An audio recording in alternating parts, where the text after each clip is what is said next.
Now we are. Kristen? You guys ready? Yes. We'll go ahead and get started. If everybody would stand and recite the Pledge of Allegiance, get started. That's not here either. Pledge allegiance to the flag of the United States of America, to the republic for which it stands, one nation, under God, indivisible, with liberty and justice for all.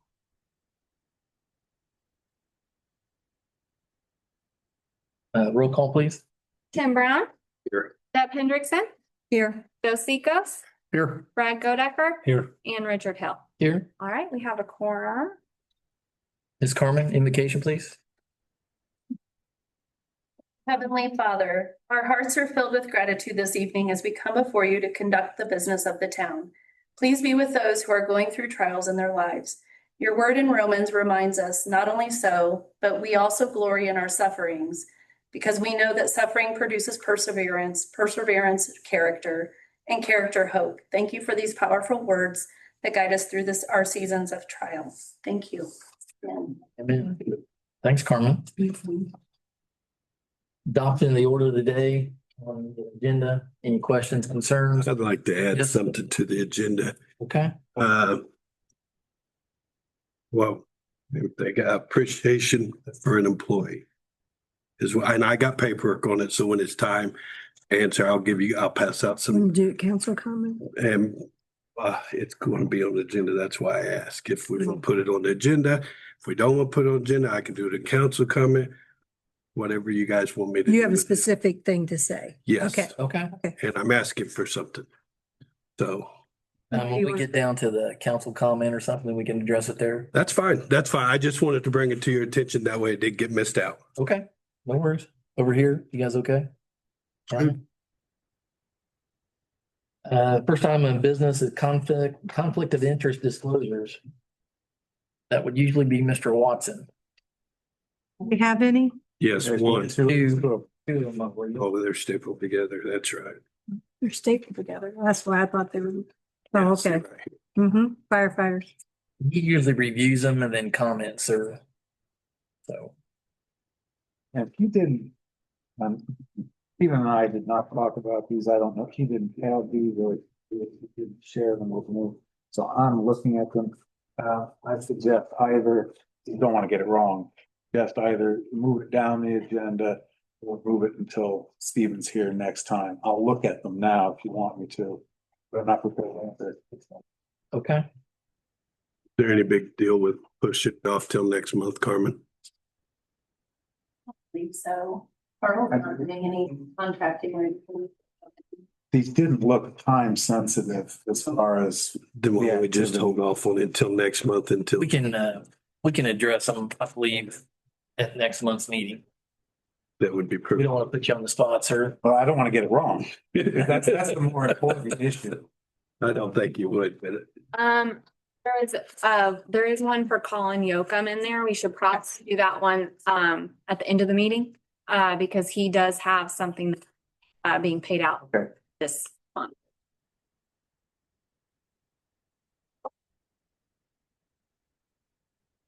Give you time, sir, then we'll circle back around after the end. Sounds good. just Thank you.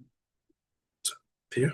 Oh, I got the hiccups. So February 10th, 2026, approval of the minutes. Any comments, questions about the minutes at all?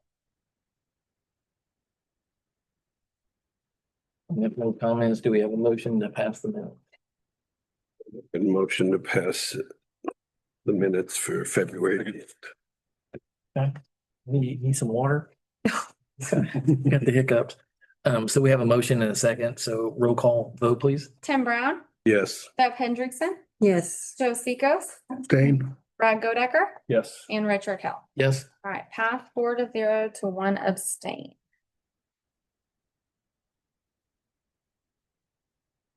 On to the voucher packets of March 10th.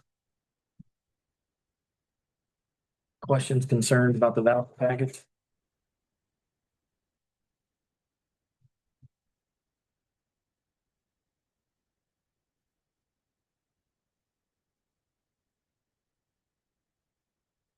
Any questions?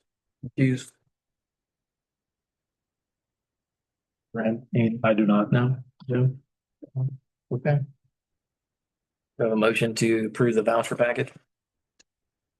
Deb, did you have questions? I'm sorry. Nope, I'm good. Okay, We'll make a motion to accept the voucher pack. 310, 26. Second. okay. Thank you. Tim and Joe, quick roll call vote, please. Tim Brown, Yes. Mike Hendrickson, Yes. yes, Yes. Doug Godecker, and Richard Hill. Yes. All right, pass 5-0. Okay, financial reports. Okay, do you need to go through everything or just kind of, Just give us the highlights, please. okay, I don't think that you should have everything in front of you. I did mention a discrepancy between the appropriation report for the amount dispersed for the month and the fund report. I couldn't find exactly what that was, but I did talk with Deb and she did say that indicated that that was kind of normal. That it wouldn't match exactly just depending on when you run the reports and everything. I will keep looking, see if I can figure it out, but I could not find where that was. Is it a big discrepancy or? $1,030.72.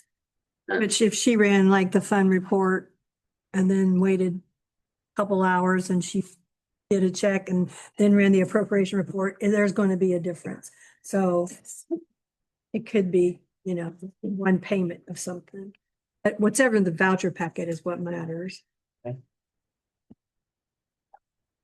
Yeah. Everything you pay out has to be in the voucher packet. You have running balance. Do you have the slides at all that you can I do. maybe just, I do.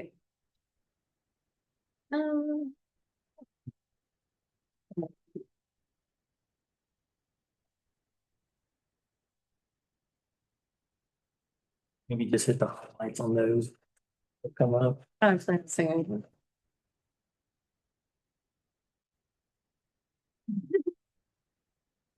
There you go. All right. Your arrows. Not the best heavy person. Doing good. All right.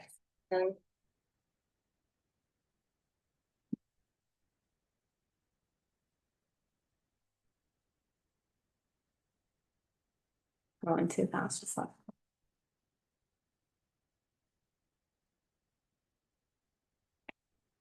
And you have an interest calculation? So the interest throughout the bank accounts that the town is able to prop $31,627.46.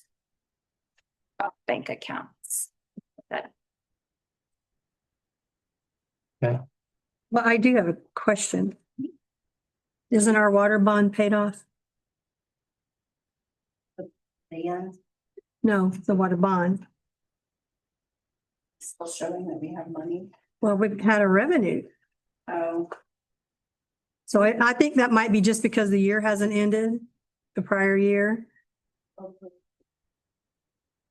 I just want to make sure there wasn't something put in the wrong. Sorry, I didn't see that earlier. I would have asked beforehand.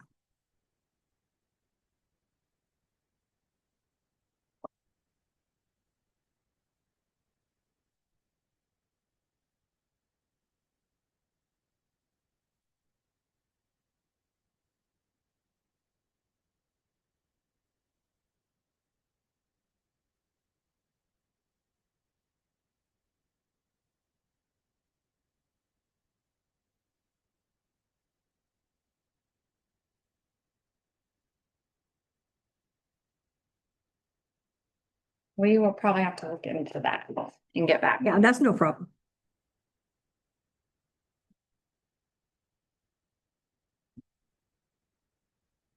So Michaela, so we have a training update can we discuss what the report shows or what was provided to the council?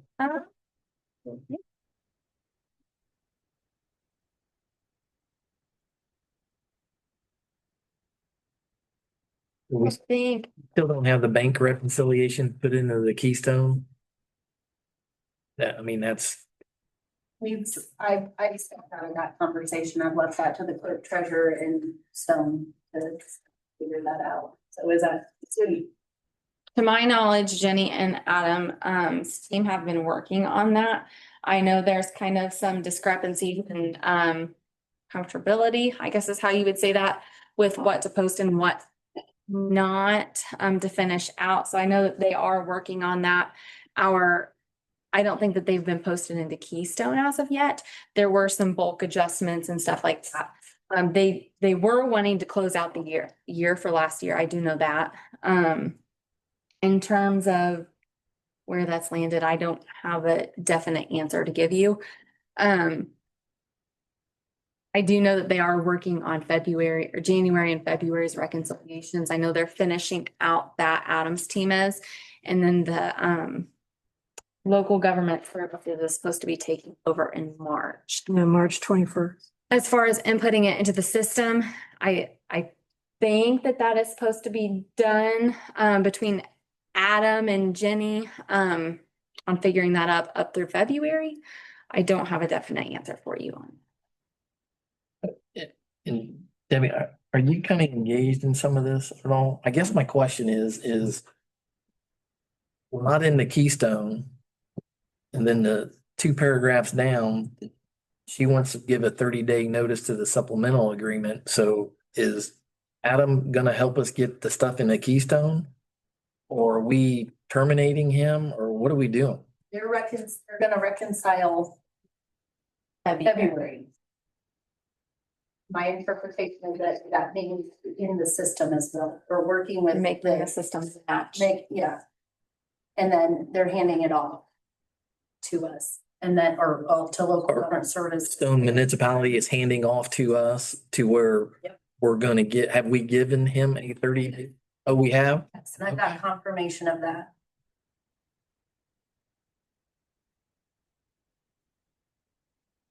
So when when did we give notice to him? Bill, let me look that up. Bill sent me an email confirming.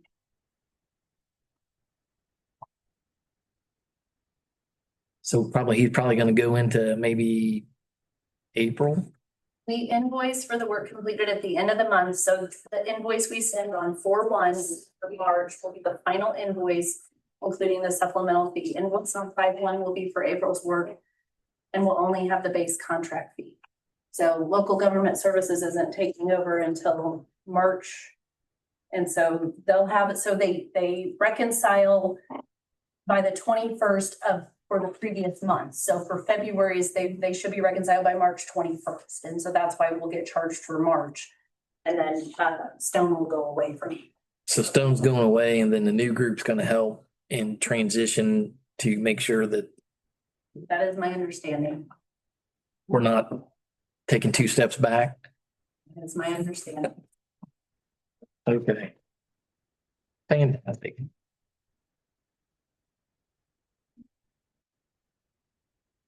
Anybody have any questions about this report at all? So is he not coming to our meetings at all, ever? That was never really part of the contract. It was as needed. And so when we looked at the main contract, the items that he was working on were more bond related and Right. capital cost, larger type, big picture, 10,000 foot scope kind of things. And so it was never in his agreement to attend all of our meetings. Do you know when that agreement? I've asked Laura Stone and I are to be getting together to review what is in our current agreement and kind of work through, like, do we still feel like we need their assistance with X, or we need to add something? And because I even mentioned the fee, because the whole intent of this agreement was to start bigger with them being more involved, but then for them to help kind of train us to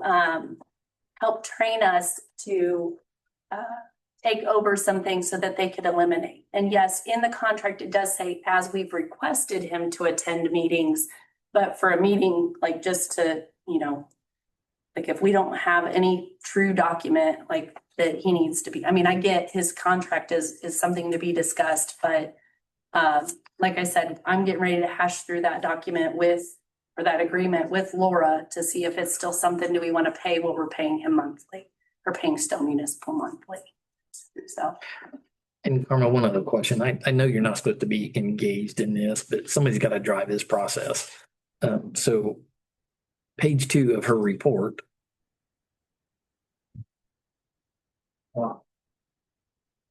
We can't wait 9 months to be reconciled. So from March to September, who is going to reconcile our books? I'm not gonna speak for her, but from my understanding is that local government services would be helping her learn how to do this. It is up to the discretion of the town council. Let me remind you, what you all approved as far as the monthly not to exceed was never budgeted. We don't have this appropriated. It's not in the budget. It's up to you all how long you want this to proceed. So it's either let's accelerate some things, my opinion, and shorten this window in time frame and not just kind of ease into it, because 9 months from now, the person, Jenny will have been in the position for almost a year. And I mean, I know most other jobs, it takes us a year to learn our jobs, but at $3,600 a month that we're paying a contractor to help her learn her job, and we're not being charged unless they come in to actually help. In my opinion, we're paying a whole nother salary to do somebody else's job on top of what this individual is making. So again, that's where her and I do disagree on that. As far as the pace of learning, the pace of getting these things going, where we can eliminate this additional contract, but it is up to you all. It's not where you have to allow this extra training. But like I said, none of it is appropriated, none of it is budgeted within the 2026 budget. So where are we pulling the money out if it's not budgeted? It's all gonna come out of the utilities. Unless we go back to the DLGF and request an amendment or an additional appropriation of the general fund. I know I'm just one person up here, but I'm just gonna speak and just be transparent. So I'm all about somebody being properly trained and vetted. Okay. But we just can't have an open purse, an open pocketbook, and then I'll be ready in 9 months. It's a long time. I mean, I don't get that kind of leeway on my regular job. No. So I struggle with that. The taxpayer dollars and so forth, saying, hey, that's okay. But I'm one, so I'd like to hear from the other council members on their thoughts on this. I mean, I think we can go to a certain limit, but 9 months is a stretch for me.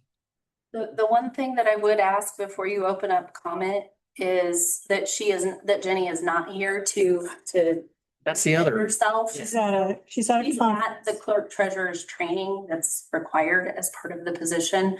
So I Yes. don't know if we wait to have this conversation and it gives you guys time to kind of pull together your thoughts and then be able to log either offline prior to a meeting, or if you want to discuss it with the next meeting, I think would be more appropriate to.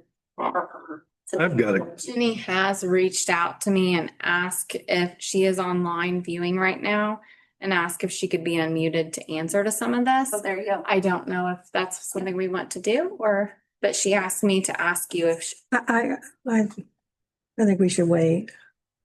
I do too, until she's here. I would Answer prefer to be questions. here in person, but It's only fair to her. yeah. Joe, I mean, what's your thoughts on that? Yeah. Wait till she's. we want to see this get done. I mean, that like, I struggle with what the right answer is here, because we she wants to be successful. We want to see her be successful. How do we get there? Because we're asking to have stuff cleaned up that we've now identified, going back some considerable time, right? I think. And then we were working at, changing accounts. I mean, there's like a lot of different stuff involved that make it a little bit more. The changing accounts, I think that's is not gonna happen. I The don't, chart of accounts. the chart of accounts. Yeah. Well, I mean, we kind of met offline and they weren't gonna do that this year. Okay, well, that's probably helpful then. Yeah, because that makes their job harder. But yeah, I mean, so like, I mean, I guess my, questions about it or whatever aren't, critical in nature, just more so, what are we projecting? And so like, yeah, I mean, I think, like, I don't have any kind of unsatisfactory opinion. I want to be as good steward of every taxpayer dollar as possible. And so if we can, avoid something or eliminate something, we probably should. But yeah, I mean, because right now we have Stone, and then we have a salary, and then we also have a supplemental. So we've got 3 entities that we're trying to navigate through right. this. So I think it's fair to we'll just kind of table this and I'll put it on the agenda for next month. But I think we need to kind of talk through this and have a plan. And Joe, and I know you're brand new, but your thoughts? Yeah. Okay. So is that's fair? Yes. So, okay, so we'll just table this and do it for next month, if that's okay.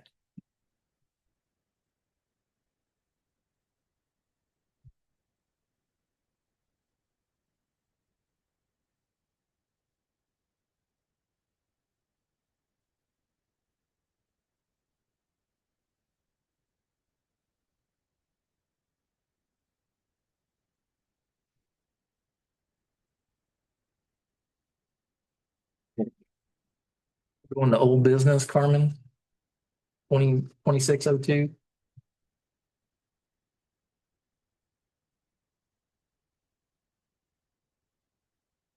Evening, everybody.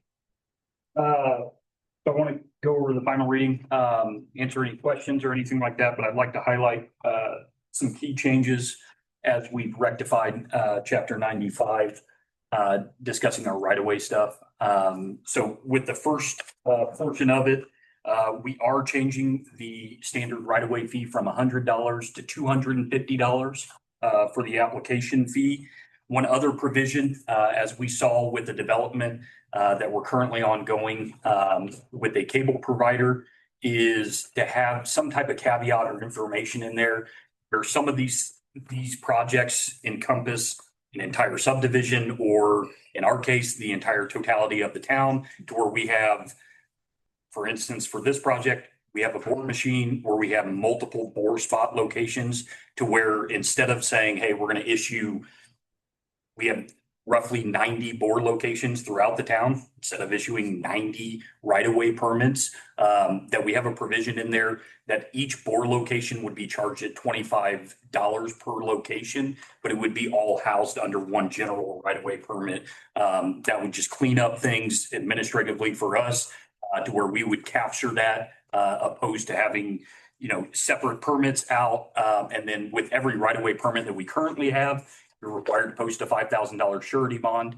That would clean that up a little bit for those specific projects.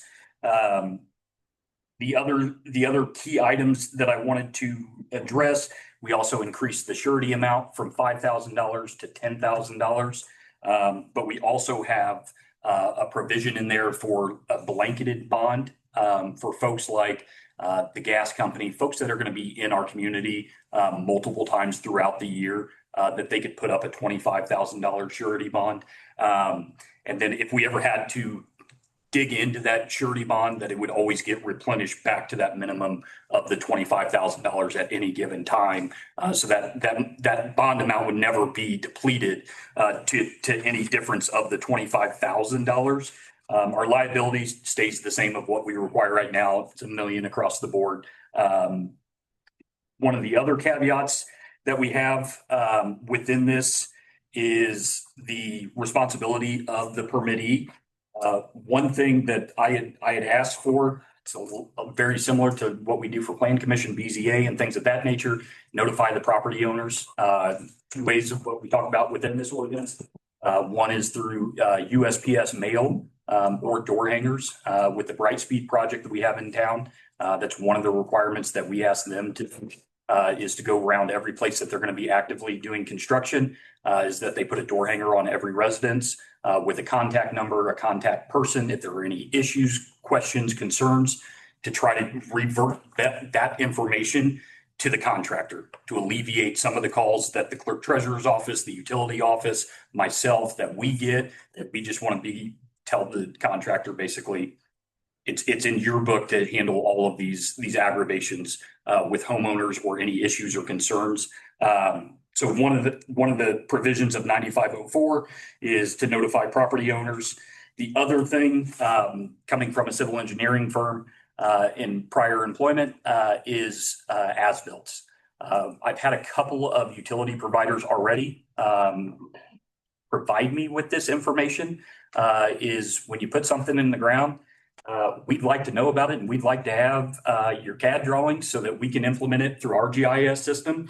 Because a lot of times when you have private utilities, sometimes they don't get marked. But for us, if we have projects within town right of way that we're working on that may get missed by 811 or a locate ticket, we have that information. Like I said, I've had two right of way people have already submitted me as-built.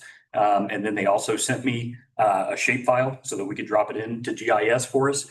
That seems to work out pretty well. I haven't had any complaints with the two folks that I've asked, but now making this within our right-of-way ordinance makes it a requirement that anybody puts anything in the ground, we require an as-built to be provided to the town.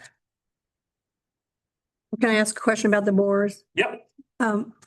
When you were talking about the borers, you're saying per vendor, like 250 for a permit fee and then 25 for each bore after that? Each bore location. So say they come. One vendor, right? Yeah, so it'd be one vendor, Comcast, MetroNet, T-Mobile, one of those guys. So if they come in to, say, an entire subdivision, Spring Hill, they're going to have four locations within Right. Spring Hill. So that's how we would capture it. It'd be a $250 right-of-way permit, and say they had 10 bore locations within their scope of work, then we would charge them $25 times 10 bore locations. So do they have to give you as-built also? Yes.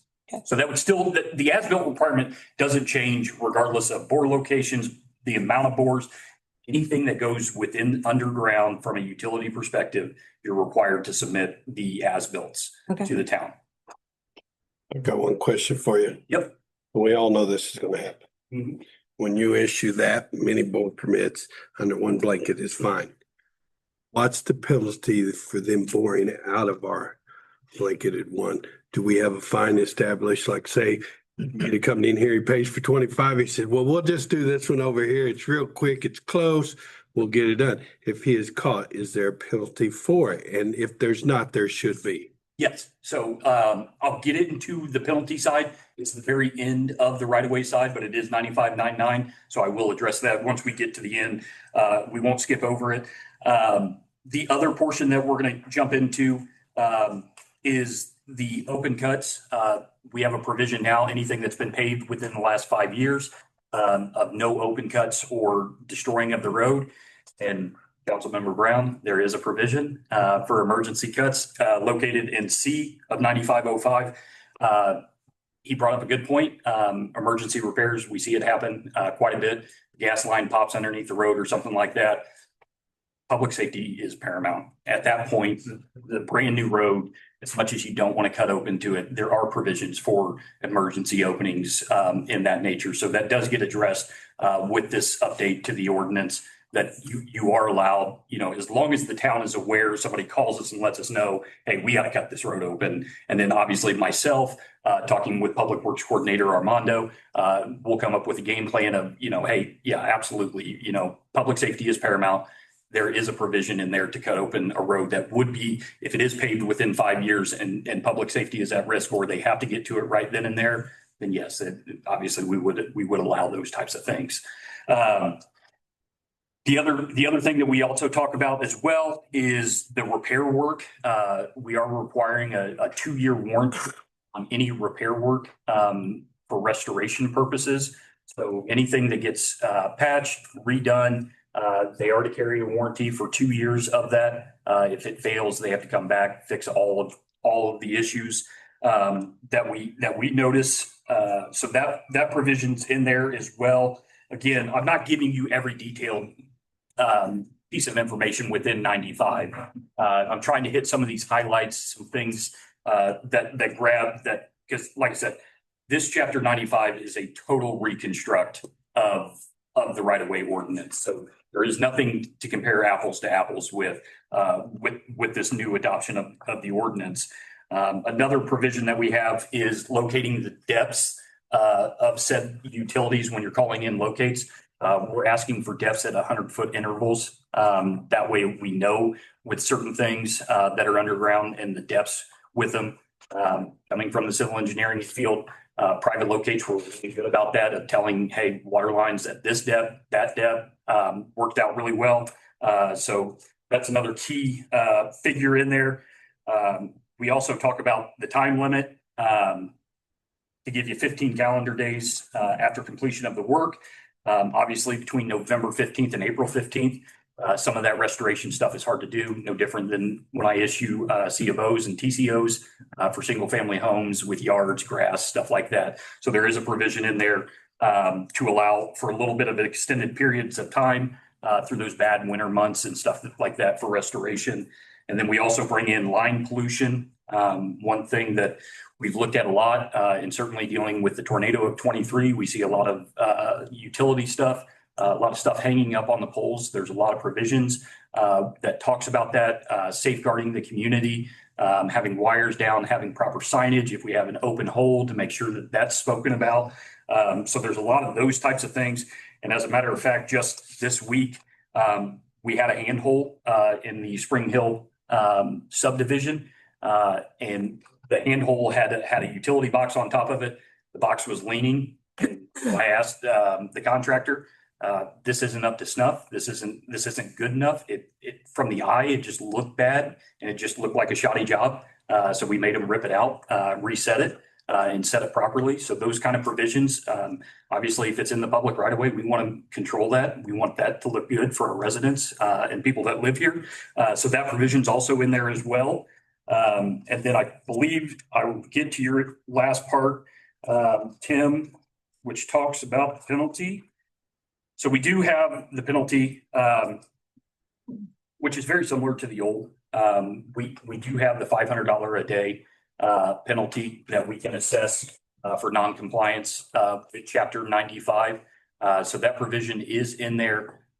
Same provision of $500 per day per offense, not to exceed $2,500. The money collected through that, I believe, goes to the general fund with the clerk treasurer's office. One thing that I would ask, and I have to, because talking with legal counsel and state statute 36.5.210, I would ask if you do pass this ordinance that it be implemented effective immediately, barring any legal review, that potentially if we have to post something, public notice, when increasing a fee, from what I've seen with the state statute, whether or not we have to post, there's a delay as to when it can take effect, whether it be 2 weeks. But that's one thing with the state statute to see. But I would ask if the ordinance does pass, that it be put in place effective immediately. Does it not have to be posted before you can do that? Does it not have to be posted somewhere before you can do that? You know? It has to be. Yeah. It does within our, Right. So even though you're saying effective immediately, it has to be after it's posted, Effective on posting. on posting. Okay. And it couldn't apply, just for clarity, it wouldn't change the language. Any of the fees that are in here wouldn't apply retroactively to something, Right. a project that was Right. already, yeah.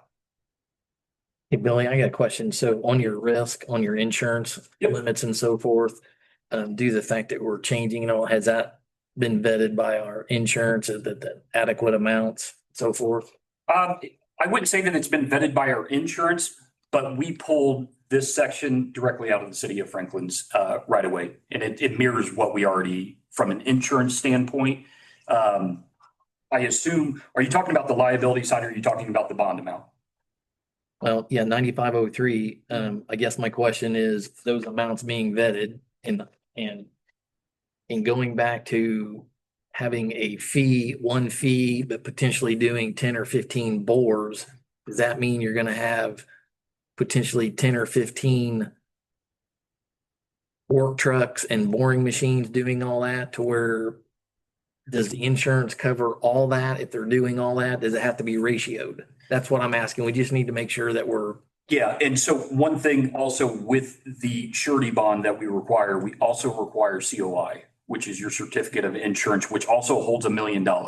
So the talks that we've had with our legal counsel, even with the Brightspeed project that we had the MOU associated with, we never thought that there would be something to the point to where the bond amount and the insurance amount would hit that $1 million threshold. And that's what, from the advice from legal counsel was that it would have to be an absolute catastrophic event for them to deplete that portion of not only the surety bond, but also the COI of the $1 million as well. So that part of it has been, to an I extent, guess my question is with that being said, and you have 10 different locations going and are working, is the $1 million Per location. per location, or is it encompass the job itself? encompasses the limit itself. I think the chances of having 10 different crews operating in one area is pretty slim.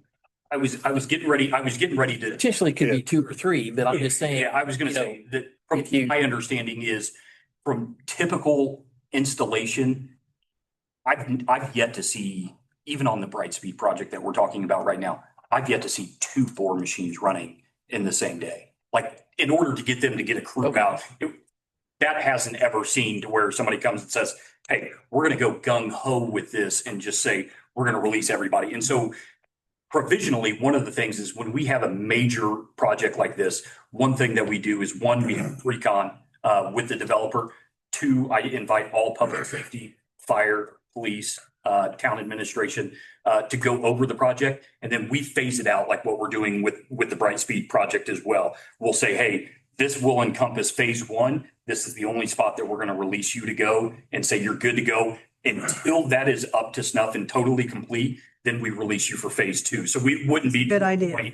to where we say, hey, you're encompassing Saddlebrook and Park Forest in one phase. It won't work that way, and it would never go that route. And so what we do is centrally locate you to, say, one subdivision at a time until that is complete and everybody is good with everything that they've done. Once they've commenced the work, then we will release you into phase 2. But that also that kind of holds their feet to the fire to the extent to where we say, hey, if something isn't up to snuff in phase 1 or 2, we're not going to let you go into phase 3. So we'll sit on our hands until everything is completed and rectified up to the standard of the town of Whiteland before we release you into another area within the town. Okay, all right. But Richard, just to let you know, they can't have 10 boring crews. I've seen it. They can if they want to. Your question is valid because they hire every boring crew they can. I just want to make sure that. I mean, it is what it is, You guys. guys are experts. I'm not, but I'm just devil's advocate. Sure, yeah, If you absolutely. potentially had multiple crews, is the insurance covering each location that they're boring? Or is that the entirety of the project itself? The entirety of the project. Okay. They couldn't afford But to he's saying he's only releasing sections at a time, which that polices that really well. The insurance is for the town's liability on that part. Right. So the insurance will name the town as an additionally insured.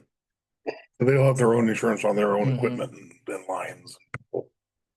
And the insurance will follow their employees with the town as the additional insured up to the limits of the insurance. So whether they do 10 at once or 10 in a row, Yeah. the insurance is there, subject to that cap, that limit of liability.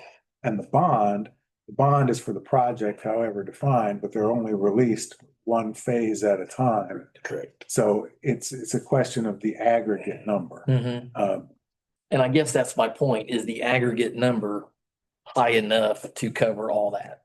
So, I think so. Yeah. Yeah, like I said, based off the language that we took from the city of Franklin, and our conversations with, our legal counsel that kind of brought this apart with the Brightspeed project, we felt confident that the amount is sufficient for any project that was to come. Okay. The Brightspeed project, been learning curve to see something of this nature and of this totality throughout the entirety of every residential district within the town of Whiteland's limits. Okay, fair enough. Thank you for the clarification. That's my job to ask the question. Good job. I got one question for this. I am changing policy where I work. We are going to require them to carry a board permit with them at all time.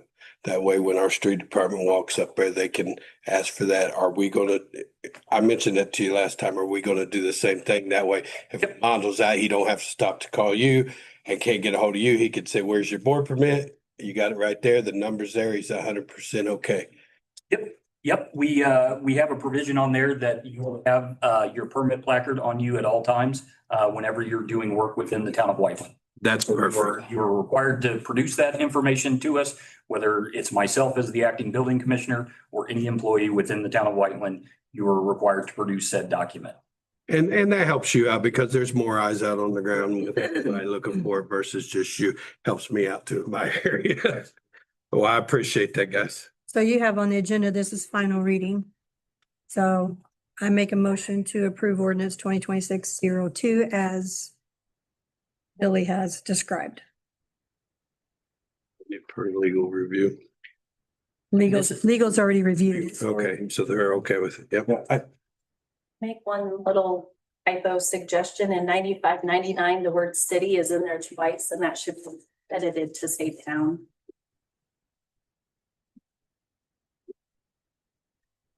Yeah, it does.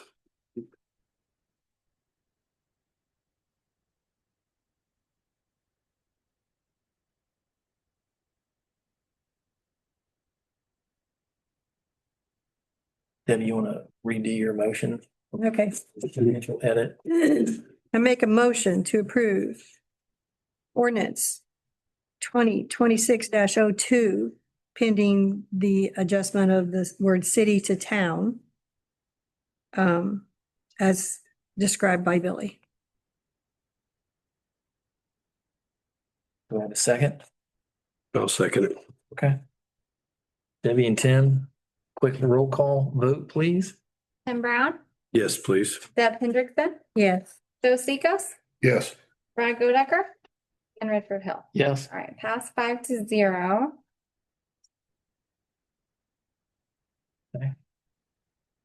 So we already did the stone. You don't have anything to add? You need to add anything on the Stone Municipal? The one thing that I do want to bring to your attention, so as Adam and I continue to kind of work in 2026, we've already talked about the 2027 budget. Our goal is October seems to be a really rushed month and a lot of people are on vacation. It is our goal to have the budget, all utilities, everything adopted by the end of September. Salaries, all that stuff discussed and approved by you all and the Stormwater Board by September. So we've set that goal now. That's if you can get it approved by the DLGF. Yes, because a lot of time, there's a lot of things that factor into it, but we're already planning to start asking departments in May what they want in their 2027 budgets. And then in June 30th, we'll have that kind of half year where we're at as far as projected revenues and such. And then, we have our meeting and submittal with DLGF either in July or beginning of August. And so obviously it was almost like where I said, either we need to have 2 meetings in September or like we need to move the October meeting because it always seems to fall on fall break or vacation where a lot of folks are like, we've been in the last 2 years with just 3 people when it's a final adoption of a budget.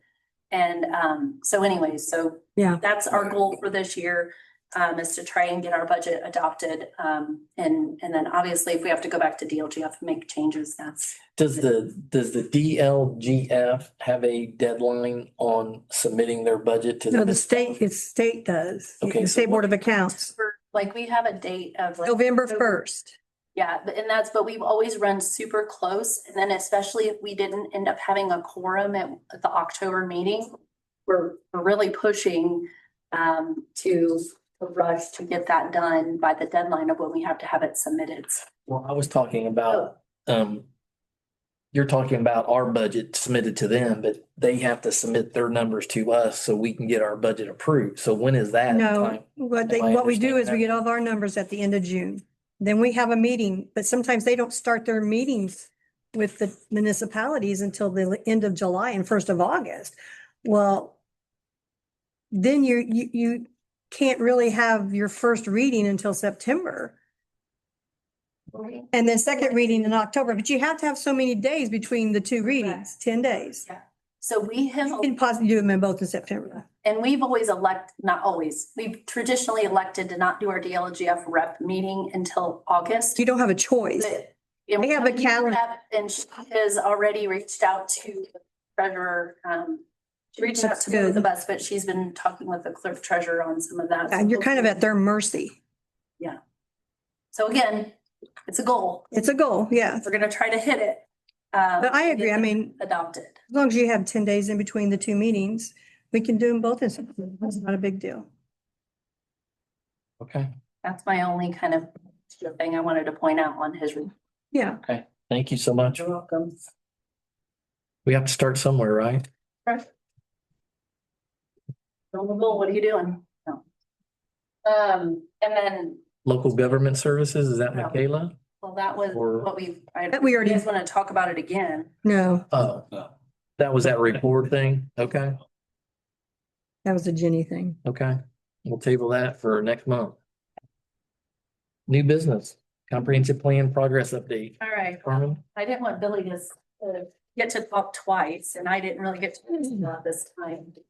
So if you all remember, you adopted in March of last year the town's new comprehensive plan. I brought 2 extra samples of the physical document. Let me read this real quick. Well, you're supposed to have it memorized. I read them every day. They're not that exciting. Tired. What we typically find is when a municipality or when the town adopts a comprehensive plan or any kind of plan, it ends up sitting on a shelf, and then we look at it and we dust it off when we need it, and we don't ever work from it and try to build goals from it. So Billy and I want to do this on an annual basis and give you kind of an update on what we've accomplished in that previous year. And then also kind of give you some goals or our goals of what we want to accomplish in the next year, as we kind of try to use this as a working document and not just a book end. So I want to kind of highlight a couple of the things that we have done. There's a lot of different sections. There's 10 different sections because this was an Okra grant. I did kind of provide, Angie helped us with this. She put the goals and strategies, and there was so much on there that we had to put it on 11 by 17 paper, and it was very cumbersome. So I want to just highlight a couple of things that we've done in some of the sections. So I'll just kind of jump into it. So within land use, we have a lot of work to do, especially with legislation that came down last year and then this year with the House Bill 1001 that was just approved this past legislative session. So we have some plans to bring forth to you next month, proposal for a UDO, which is a Unified Development Ordinance. If you're familiar, we did do this. We had this discussion with you all in 2022. We were going to do this, but we were trying to piecemeal some things together just due to budget. I've worked with Deb Lazier. Previously, she was with GRW Engineering. She's dynamic. She has kind of a cookie cutter step in, insert this town, take out this town and put in the next town. She's done this. She's a planner. She understands it. And so next month we'll bring her proposal to you all. A UDO is a Unified Development Ordinance, which combines your zoning and your subdivision controls ordinances. What we have now is we have a zoning ordinance from 1970. Okay, we've made multiple attempts to do this and to revise it and figure out what does the town want when it comes to zoning. We've not quite gotten there because we all wear multiple hats here at the town. And so that's where having a contractor just help us with this I think would be beneficial. So again, more to come on that. Again, the House Bill 1001, we're still digesting how that's going to impact us here in Whiteland.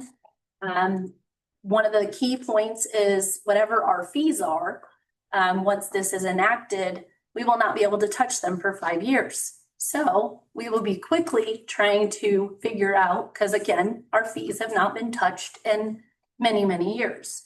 We just did the right-of-way ordinance, so that'll be a fee that is changing. But other than that, the biggest thing on the House Bill 1001, my takeaway is that they're trying to make home ownership more affordable, attainable, and that they're pointing the fingers at the local municipalities saying, we're the problem because we charge too much on our fees. Okay. We just issued the Culver's building permit. How much did the building department collect on that permit? We collected roughly $900 on a $58,000 permit. So the problem is not what we charge. It's, we have water, because it's not the utilities' fault either, because we have to pay for the things that they're going to do. But when we have people that are making decisions at a level that are impacting the local government, there's a serious problem. But again, I'll get off my soapbox on legislatures, and we can kind of tackle that next year. We continue to develop our GIS mapping system. We have our sanitary fully mapped. We have the water in there. It's not totally, it's in there, but it's not like totally vetted. Stormwater will be the next one that we want to get mapped. And then as Billy was discussing, any of our right-of-way work that's done in the right-of-way, we're asking for as-built so we can get that into our GIS mapping. We've got streets in there, street lights. When we work with REMC, Burgersville, Duke, we've asked for their as-built so we can go ahead and put those layers in and do some different things within our GIS. We are also in the early stages of an implementation plan for downtown revitalization. So as part of our comprehensive plan, we've outlined that we want to do something here with our downtown. So we're having an internal meeting with a potential vendor contractor to help us with that brainstorming and that game plan.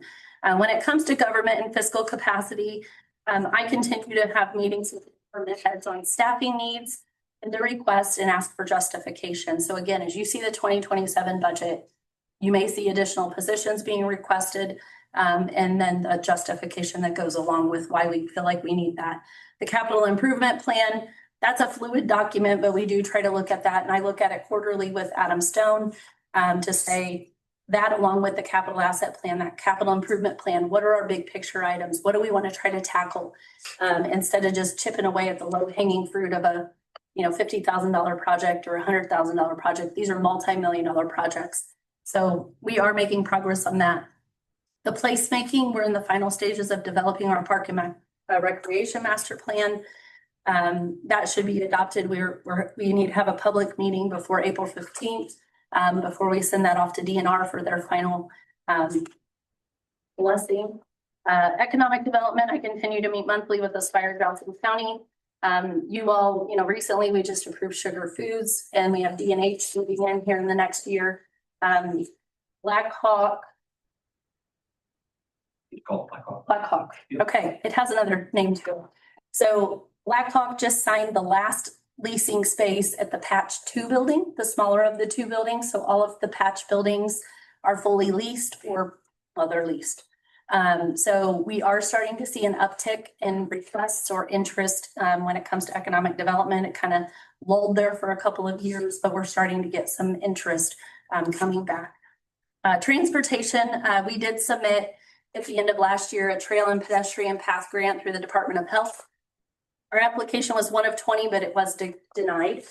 They only gave two for larger municipalities and 2 for smaller municipalities. So the fact that we were only one of 20 out of how many municipalities in the state of Indiana, maybe we didn't get it this time, but I'll make sure Pete Fritz knows the next time, hey, remember we submitted last time and get that. Hopefully we'll get there. Again, on park and recreation, we've established a park and recreation board, or reestablished one. The broadband access, tonight you all approved the revision to ordinance 95. Well, the ordinance was 2026-02, but chapter 95 of our ordinance book. So that was approved, and then the town manager, I've had multiple discussions about redundancy with our internet. And so obviously when the tornado came, we all lost internet. The tower landed on the sewer plant.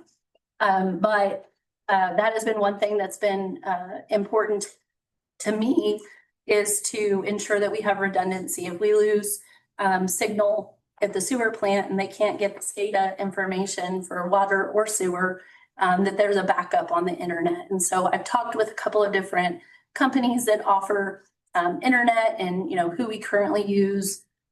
Maybe there's a time for a change.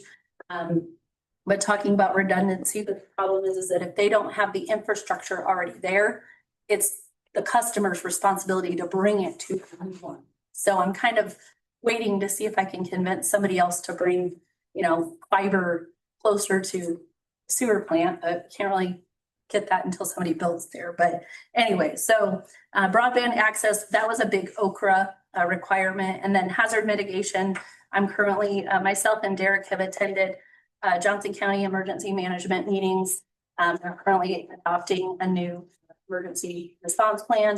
And so I went to the first one, and Derek went to the second one so graciously, so I could go home and lose my voice fully. So, but that's just kind of an update on where we're at. There's a lot to do. These are expected to be about a 10-year plan. So it's not like we don't want to all the boxes first, year.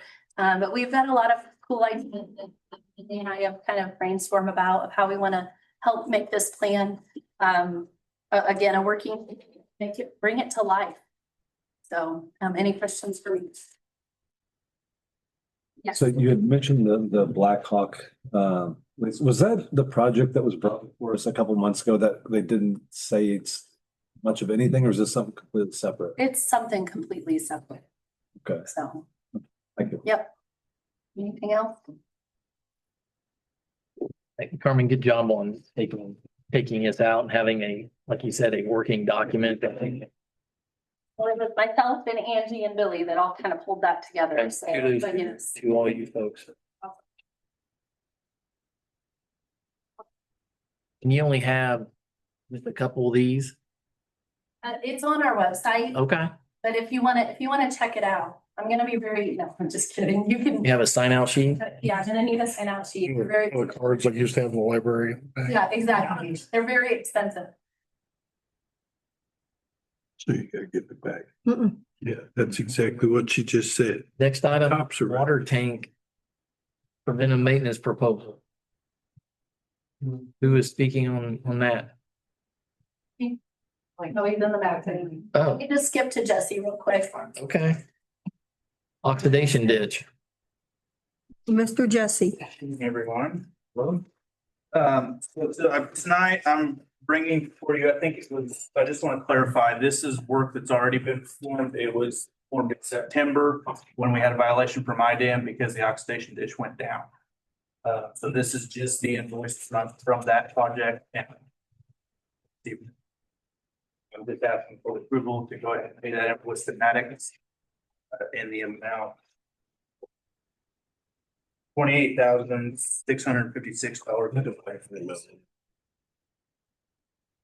And you knew that's what this was gonna cost? We did not know what it was gonna cost. You had to tear it apart and figure out what it was. Okay. I do have pictures. I don't know if those are in your packets or not. Yeah.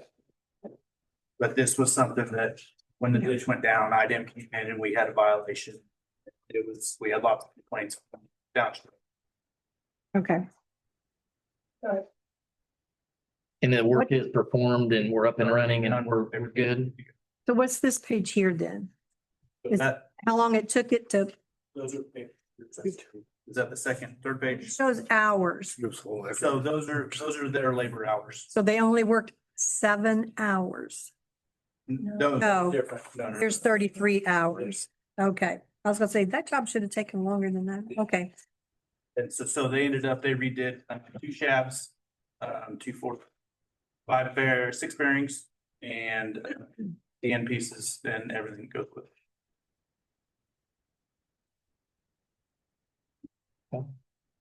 The work is all done. If you're satisfied, then you have to pay for the services. Yeah. I am satisfied. Yeah. That's the big thing.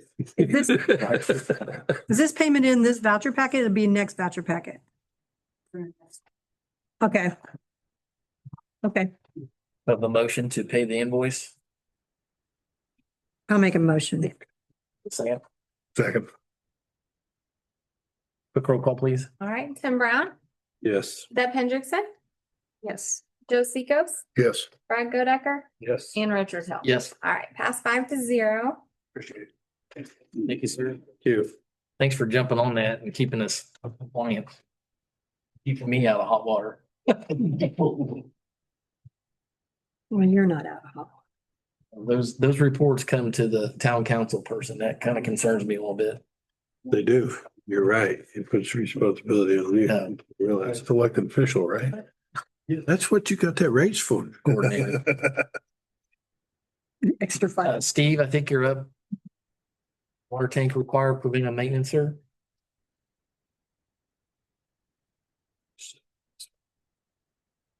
Good evening, everyone. As you know, we had all 3 water storage tanks recently inspected. They came back with their findings. Overall, pretty good for the age of at least St. Charles. They had a few discrepancies, nothing super outstanding.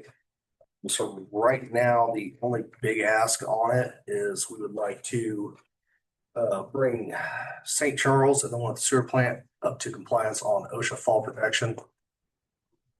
Fall protection on St. Charles is no longer OSHA compliant. You can't utilize that at all. What's the fall protection? So if you're climbing the ladder, if you miss a rung or something, you fall. There's something wrong with the ladder? No, you have to have at a certain height, you have to have a restraint system, the harness. Okay, So the current system on there, I can't remember what it's called, but it's a cylinder that's in the center that had a wraparound go around it. OSHA found those were privy to failing. So they said you can't use those anymore. So even when they came to inspect it, they had to use a dual hook system where they could attach the hook as high as they could reach, pilot 2 rungs, disconnect the lower hook as high as they could reach, and all the way up, all the way down. And then the one at the sewer plant is just a squirrel cage. It has no actual cable fall system until you come out of that top man door. And they found that that was not operable. okay. And then for both the sewer plant and then the booster station, had them ROV cleaned. St. Charles is not eligible for that in the shape of the bowl. So we have to look for another route on that. I got a few questions on it. Absolutely. One, they can still climb it without it, but it is a safety hazard. We do not have the climbing gear. Right. One thing I noticed is we have to drop that tank, which is pretty common. Who's going to be responsible to chlorinate that tank? To bring it back up online, because when you drop a tank completely, you got to chlorinate it. Yes. And to chlorinate it, then we've got to do back T-tests on it. Who's going to be that responsibility? We are not taking the tank out of service. Okay, because it says in here if it has to. That's just their. But we need to clarify who does that, because I noticed over in our area, and I talked to the wastewater, our water plant supervisor because of this tank cleaning and stuff to get his opinion on it. And he said it's very hard to get that chlorine just right to make that tank pass. So I just want to make sure if we're going to do that, then we need to let that company know that they're going to be responsible for chlorinated, because to get that just perfect, it's really, really hard. Steve, which is our plant guy, he said from now on, we learned our lesson that we have the company do it because they're familiar more with the chemicals that they use to do it. And it's cheaper in the long run to do it that way. So just keep that in mind when we're doing that. Yes, and I was very adamant that under those circumstances, the tanks to be taken out of service. ROP at the moment, because they can super chlorine unit, same unit that went in, not the exact same unit, but the same concept of how they went in, took the interior inspection, everything, the super chlorine, all of that. So we are not going to take a tank out of service, drain a tank, and leave it out of service for multiple days while it waits for the. I was gonna say, yeah, it's a minimum of 2 to 3 days and it could be, Or no, 10. it's point, I want to say it was like 0.10 after a 24-hour bake, which yeah, because ours is 2 parts per million is what ours is in our jurisdiction is we have to get it up to high.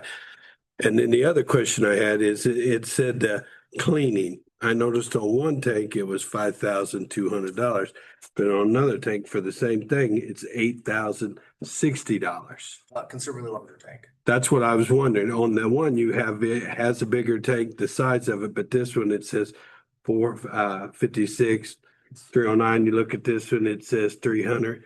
So I just didn't know which tanks. Yeah, it's because of the size of the tank. I would assume that, but it just didn't spell it out that well for me. So I just want to make sure that's what it was because that's kind of, and it's up to, and then Up to it, 3 inches of sediment. right. And that's what it said. And do they got a cost for anything per inch over the sediment cost or are we going to get a shock? They're not to exceed that 3 inches of sediment. Last discussed, but I can get that one. Right, but if they go in there and it's, if 4 inches, 5 inches, we need to know a cost on per inch. That way they can't come back and hit us with just one bill and say, well, we run into this and this, and who's verifying the depth of that? Is that something you're climbing the tower to verify with them? To verify that it is 3 inches, or are we relying on them? I mean, No, that's absolutely a valid question. I will find that number for you because I had seen it before where once it exceeded the 3 inch mark, it was an additional $200 per inch or something like that. well, that's what I'd feel more comfortable knowing. That way I'm not walking in there and then somebody's either gonna have to climb the tower with them, because that's what we do in our area. And go up there and verify that the inches are what they're saying they're pulling out, because if they're way up high and nobody's up there monitoring, not saying it won't happen.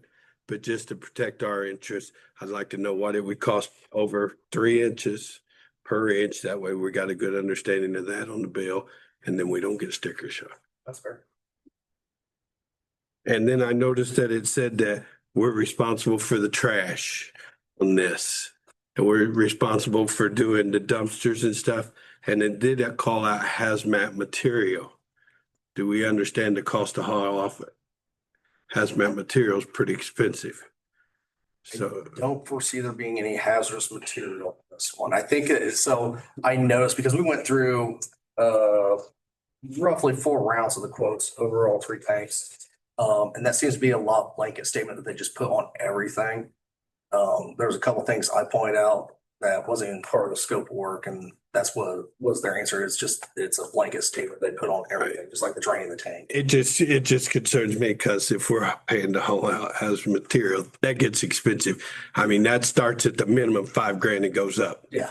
per dumpster. No. It does get kind of costly on our end. So because I did inquire about that as well.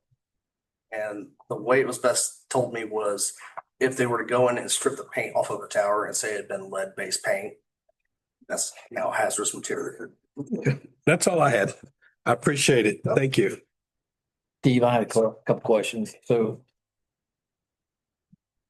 been on the council 4 or 5 years. I've never seen any tank quotes come before us. So is this something new? Is this something we haven't been doing? Something Or is that this, should have been being performed and was not. okay. So It's an annual task. is it annual or No. every 5 years or what This is is? 3 to 5 years, you should have your tanks inspected. And then they'll let you know from there. The ROV is one of those, it's this, we've all seen it at some point here in town where you've turned on your faucet and it's got a little bit of brown hue or reddish or anything of that nature. It's sediment. So this has helped keep a good amount out of the lines, try to get it out of the distribution system, much like when we flush hydrants. So this is going to be on somebody's agenda to do this every 3 to 5. Yeah, we're gonna put it in place on 3 to 5, probably every 5, depending on how the previous inspection went. If we start getting things that are of critical deficiency, then we may bump to the 3 years. But realistically, you should get 125 years plus out of a water tower. That is the realistic, provided your water's not caustic, you got cathodic protection if you need it. Paint's a simple maintenance thing. It's a little expensive. You don't want to see that quote. Just because Was curious, just was curious. It's all preventive maintenance to increase the life of the tank, because I'd much rather come up here and say, hey, I need 30 grand to perform some simple maintenance on all three tanks, than to come to you and say, hey, I need $3 million to build a whole new tower because this one's completely failed. We do ours every 3 years. We used to do it every 5 years and then the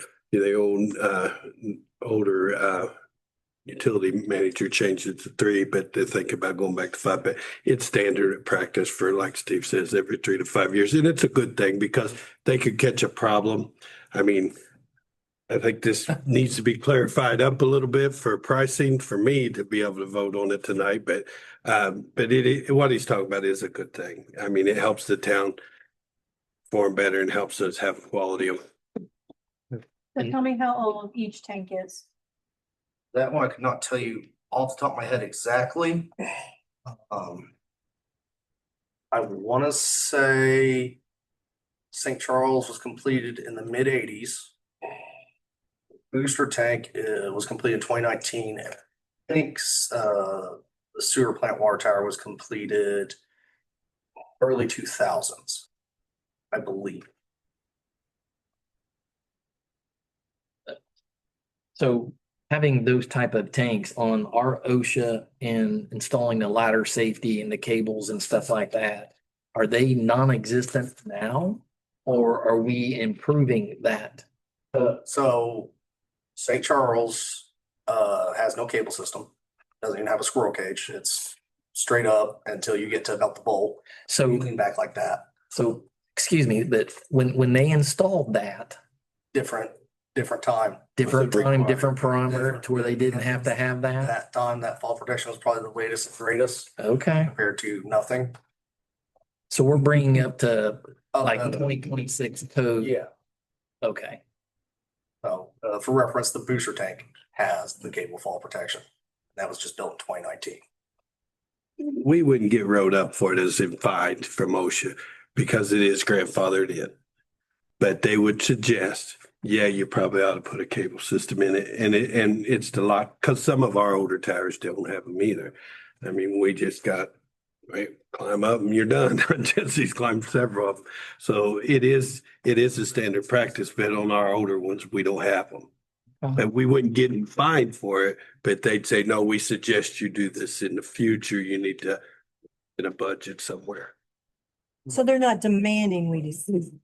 Not demanding we do this. It's not a demand. This is just something to bring us up for if someone did technically climb it, it's their safety that we're worried about. The man has to go up there and change the light bulb. Right. I mean, even though they do have 2 systems, we've all used them, climb up, clip, and you're always clipped on at one time. By OSHA standards, you're not allowed to unclip at the same time. You have to be clipped to it at all time. That's why you have 2. One to hook, one to unhook, climb, hook, unhook this one, climb, and it's just a little slow. It's very slow. Watching the poor guys that had to do it at St. Charles, that was a very tedious process. Also increasing the productivity or just Dragging a hook up. Yeah. Because the safety hook, when it falls, it locks the cable and keeps you from falling down. so we've all familiar with OSHA regulations and how strictly everybody follows those. Yeah. Yes. I don't want to get an OSHA report. So from a standpoint of Mr. Brown's comment on the dumpsters and things like that, and over the potentially 3 inches of sediment.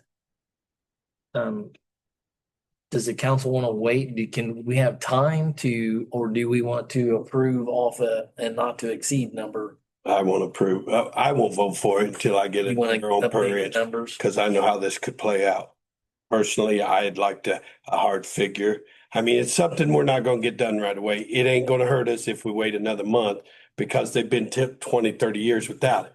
So it's not like we have to do it right now. So it would give him time to do some research, get back as an answer, and then I'd be fine with voting on it then. Yeah, I'll get you clarity on cost per inch of sediment after the 3. Yep. And then right back to you next month.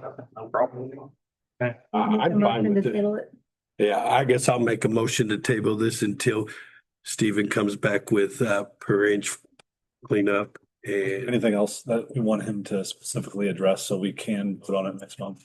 no, that's pretty much it. The rest, I understand what he's saying. I just called out the chemical waste but he's saying that's a standard practice they put in there for paint chips and stuff, and I get it. That's really the only thing I was concerned about is how much it's going to cost us if it goes above and beyond.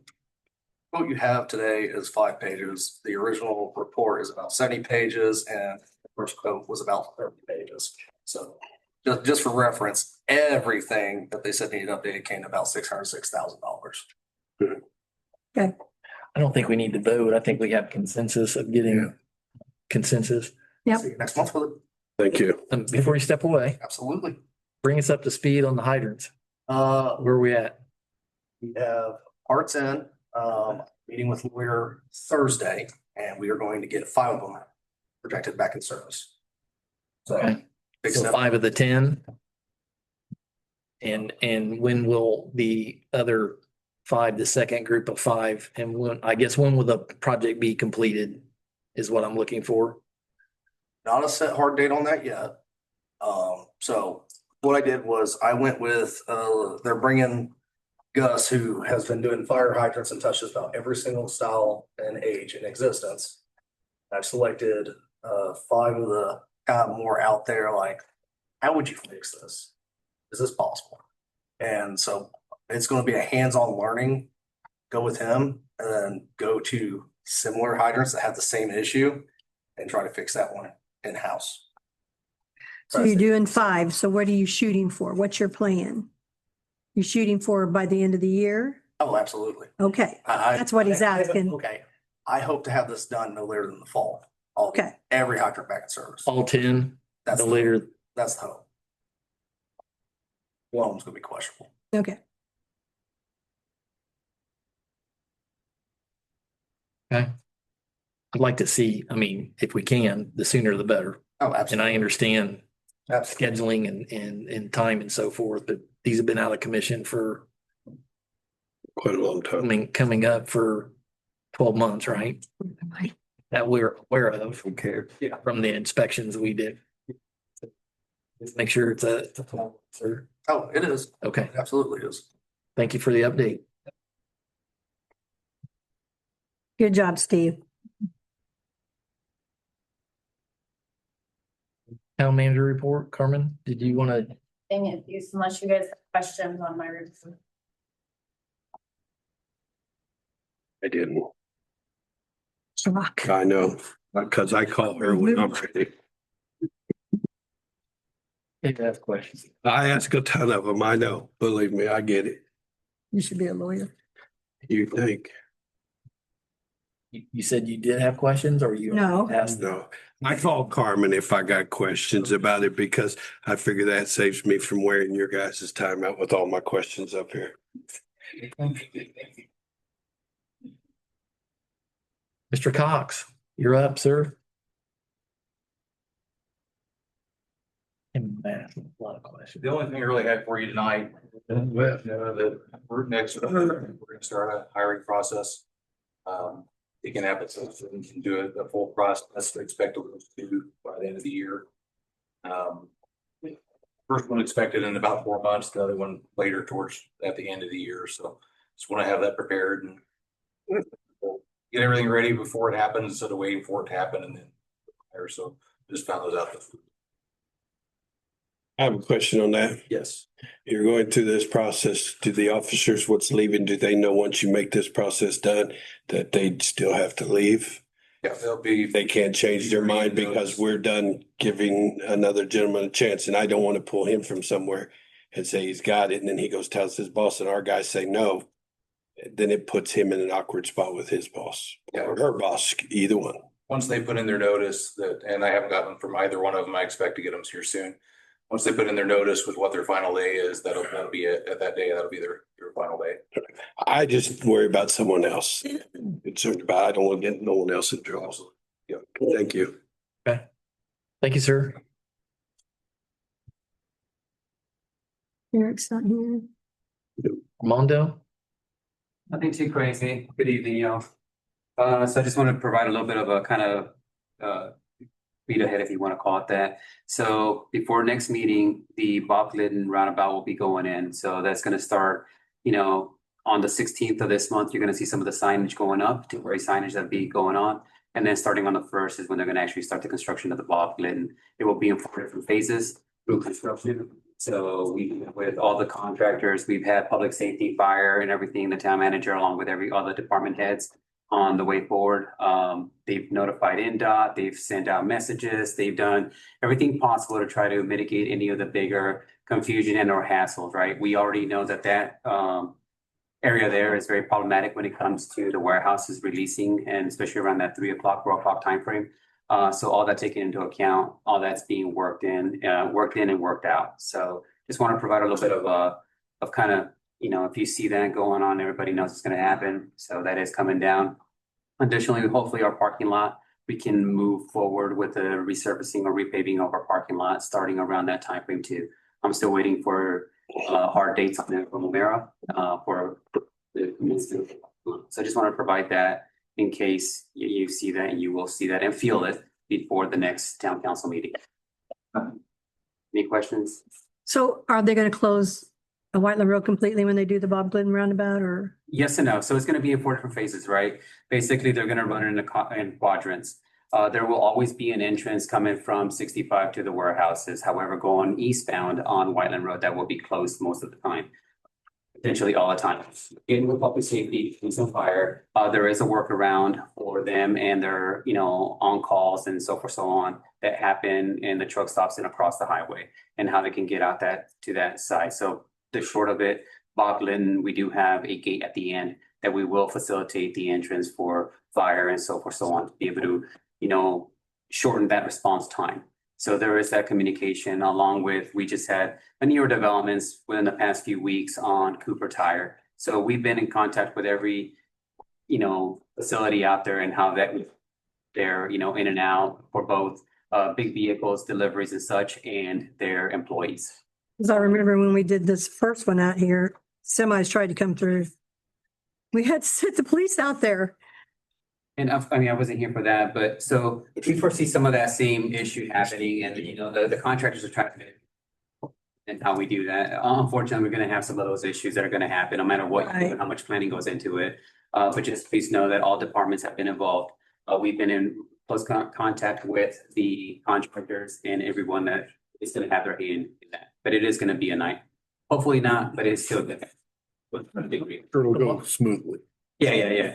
Sort of from a notification to the town or residents and stuff, is there anything newspaper, publication, website, or on the water bills, or what are we doing there? So the contractor was actually, so they've done a few different things. So they've sent out all the notifications to all the companies and everything that's involved. They've done all that. They've also notified NDOT to be able to put it, they're gonna flash it in the signs on the highway. We don't know the time frame that they're gonna have them on, but they're gonna have them there saying, hey, construction on exit 90 or exit 95 or whatnot. So all that's being done, hence why we have some of the communication already with, like, for example, Cooper Tire, DHL and so forth, so on. So that has been sent out. Well, I mean, the town Oh. residents are, Yes. because I didn't know about this. Well, you approved the. paint. Well, but I didn't, I knew about it. homeowner, he has. Well, Done nothing, no. I didn't know it was effective starting next month, though. This is news to me. We talked about it, but we won't get into details on that. But the homeowners that are directly impacted there on Whiteland Road from Graham to where the closure is, they received communication. We can put it on the utility bill. But there's gonna be signage up, like. Right, there'll be. And the signage is gonna be your warning, your Or notice. next week, it's gonna be a Correct. on or after.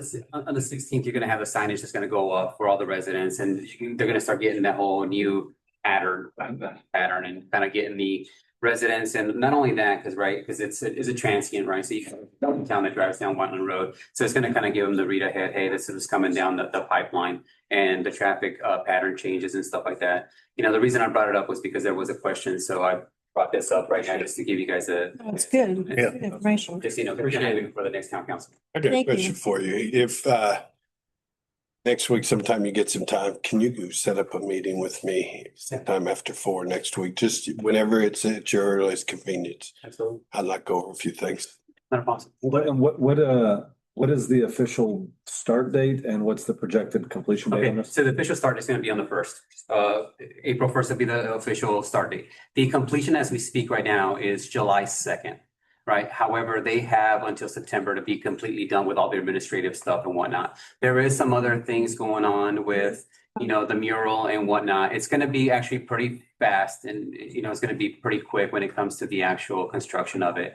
There'll be some work that'll be done in the near future, but it's not gonna affect any of the lanes or any of the traffic whatsoever. Because they have to prep obviously to temporary pavement here and there, concrete, so forth, so on, but it's nothing that's gonna affect the residents and or the travel. Everything that's had to, whether it's relocation of utilities, cable and all that stuff, that's already been done. That's already complete. So April 1st and completion July 2nd.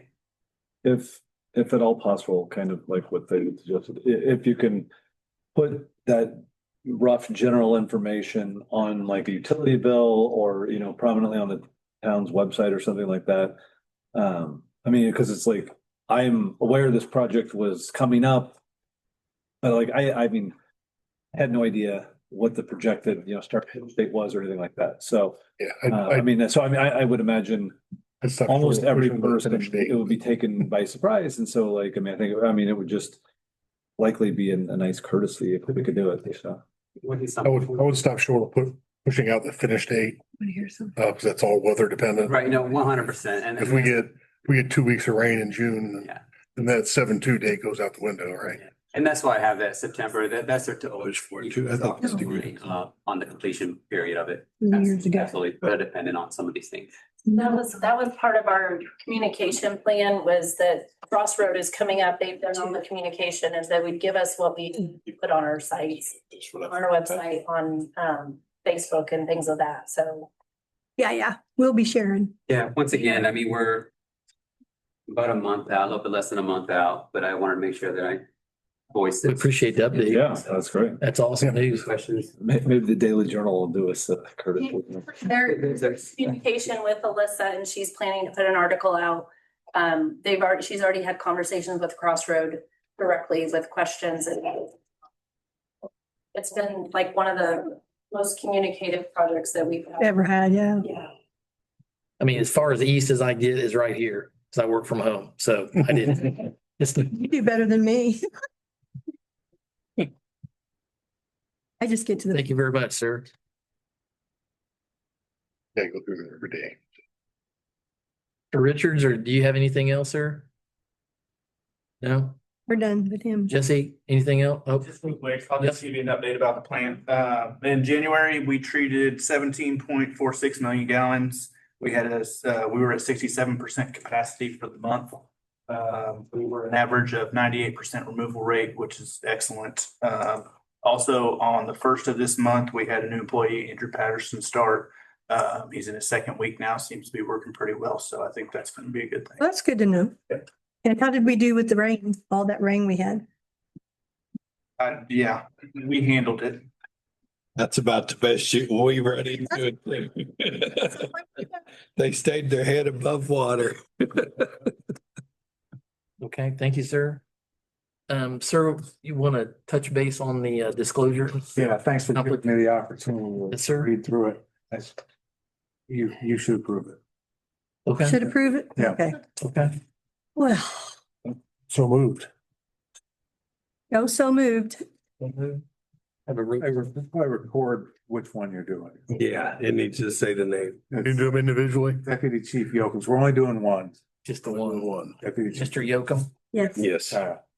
approved. So we have a motion. Joe, Joe, Been have a motion to second, approve, I'll second. Chief Field. please. Tim Brown, Yes. Deb Hendrickson, Yes. Joe Seekos, Yes. Brad Godecker. Yes. Yes. All right, pass 5-0. Okay.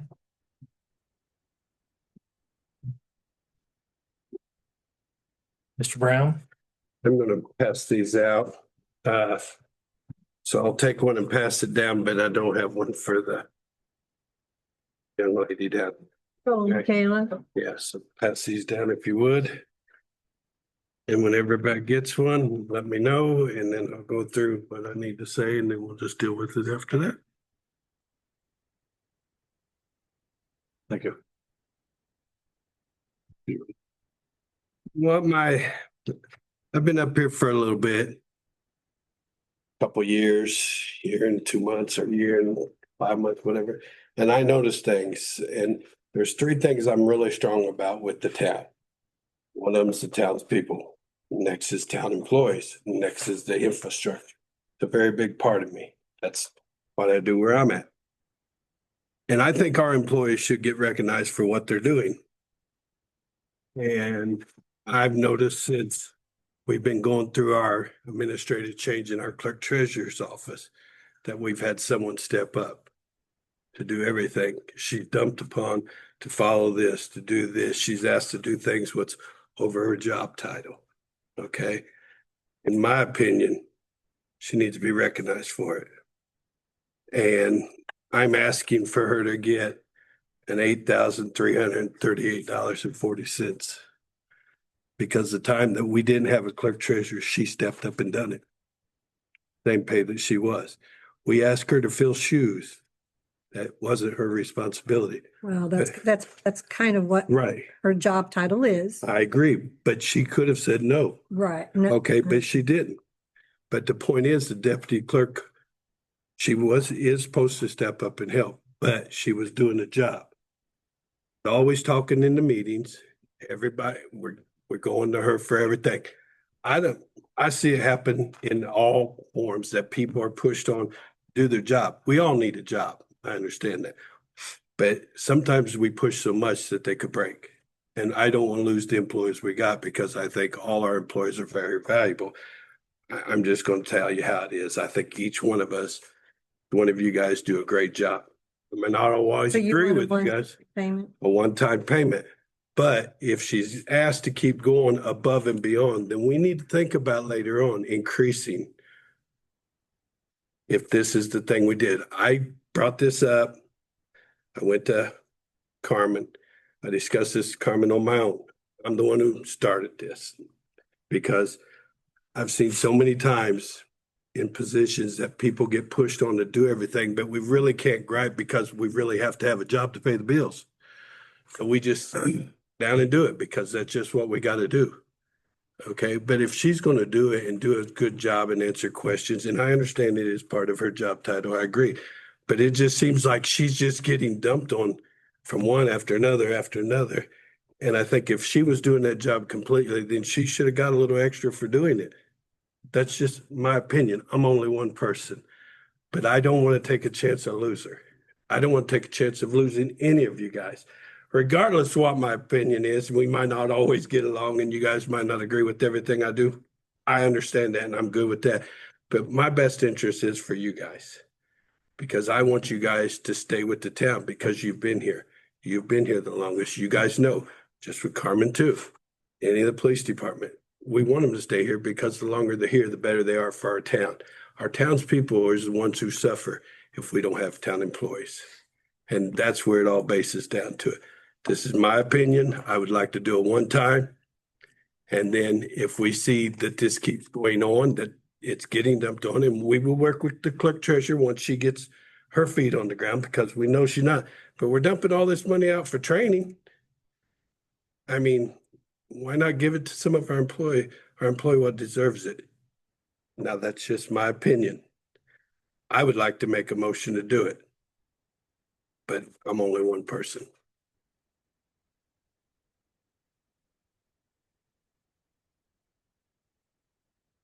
So what exactly is the motion to bring her salary? No, it's just for a one-time bonus of From the $8,338. 20 pay periods. Right, for Which the is- time that she was doing it on her own and taking care of everything and doing it on her own. So you're saying 10 months. Right. It's about a year, May 23rd, when the previous clerk treasurer had started her medical issues.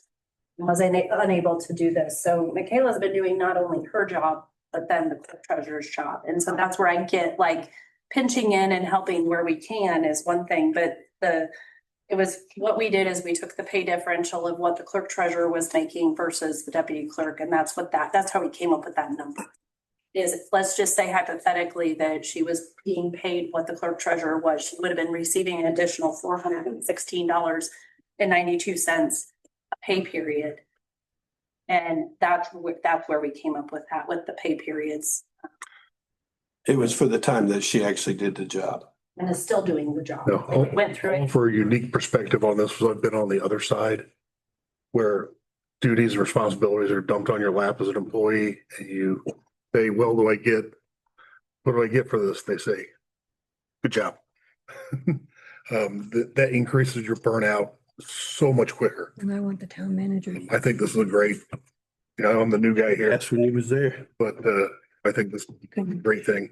How, It's just my opinion. how would this be paid out? Would it be paid out? Because I heard the word bonus, and if you use the word bonus and you categorize it, then you're almost 50% cut on the pay. So Well, we can Need to do it be- similar to how we did the water supervisor. When he received his license last year, you all made a motion to pay it in increments, but it was like a $2,500 because his was a $7,500 paid in like by quarter. That's however you all want to do that, if that's what you. I just don't want somebody to be, I mean, we're talking about being compensated for going above and beyond. Like, And then Uncle Sam's gonna come in here And they do regardless. They do at your longevity bonus too. well, but keep in mind, a bonus is a bonus and Yeah. it's taxed different than a regular paycheck. Believe me, I know. Correct. So I know. that's the only thing. You don't want to have a figure here and then it's categorized as a bonus and then it's half. Well, unfortunately, this is what we come up with. We thought was going to be fair to everybody and fair to her, fair to the town, and just this is what it is. To me, and I'll be honest, when you get a bonus is exactly what it is. It's kind of a bonus. We all do realize that it's going to be taxed. Unfortunately, the government wants their half. It's part of life. She will get a little increase. It's not going to be the full amount. And I'm sure I'll be honest, she had no idea this was coming. This was just between me and Carmen. I wanted it all till the very end. And then, because I had some thinking to do, and I've talked to Carmen a couple of weeks ago on this, trying to get a good point on how to present this, because this is calling someone out of going above and beyond. So we got to watch how we do it to make sure that it's fair for everybody. But when the water department got his license, he got it. He went above and beyond. Same thing with wastewater. If they get their license, they get compensated for it. She is doing the job and going above and beyond that she should be compensated, just in my opinion. Unfortunately, we know they're going to get taxed hard on a bonus. It's more of, I hate to say it, but they take out way much, and it's not fair, but it is something that she understands, I'm sure, being in the county. Does payroll and stuff. How could you, what's the workaround on potentially salvaging a certain amount? Everybody knows In a the net. more you lump, the bigger the tax is Okay. gonna be. So,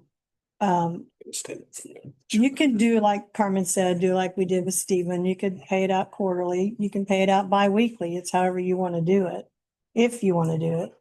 But, it all works out in the end. If you get taxed a bunch now, you get it back at the end when you file your taxes.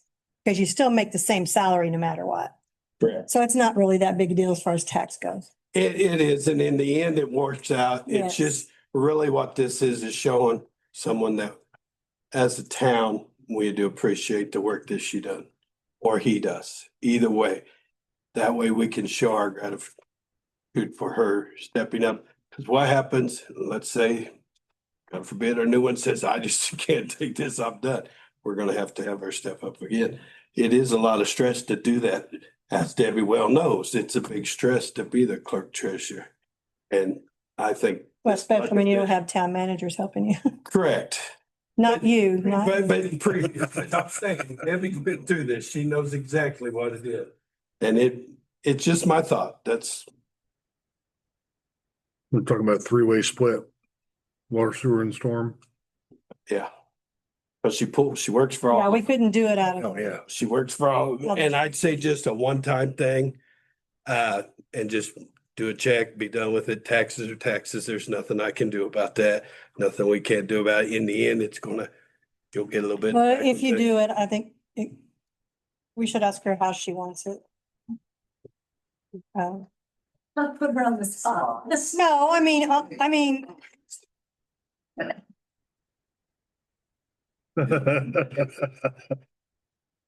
This is being recorded. it has to go through payroll, so, Right.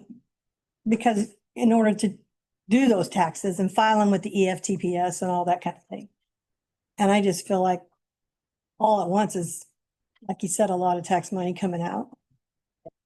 You're gonna take it no matter what. You'll take it no matter what. I'd say it's up to you, but one-time thing, just get it and then you can buy yourself something nice. I guess the first we gotta vote on if that's what you guys want to do. And then ask her what she wants to do. Brian, what's your comments? I think it's appropriate. And yeah, look, I think we're making too much of withholdings. I agree. I think that's completely irrelevant and we just move forward with it and then, like your end of the year taxes handle it. So I don't think that's something that we really need to waste any real time on. But I mean, I am in favor of this. This isn't something like, oh, hey, we're changing job codes, descriptions, pay rates, whatever. This is very cut and dry acknowledgement of above and beyond work performed. And so, I mean, I think it's something that seems like this is what happens when people step up and do different things. So I'm in favor of it. And I think we should just move forward with it and then like the taxes just work itself out later. Kayla, you've done a heck of a job. You should be very proud of yourself. And Mr. Brown, thank you for acknowledging this young lady stepping I don't want to lose out it. of her comfort That's the zone. whole point. So, and I'm not trying to make a big deal out of the taxes. I just want everybody to know. So with this, it's on the table. We have a motion on the table. Make a motion for a one-time bonus, Michaela, for $8,338.40. We have a second. I'll second that. Roll call, please. Tim Brown, Yes. Deb Hendrickson, Yeah, Joe Secos, Yes. Michael Decker, Yes. and Richard Hill. Yes. Thank you guys for taking that into consideration.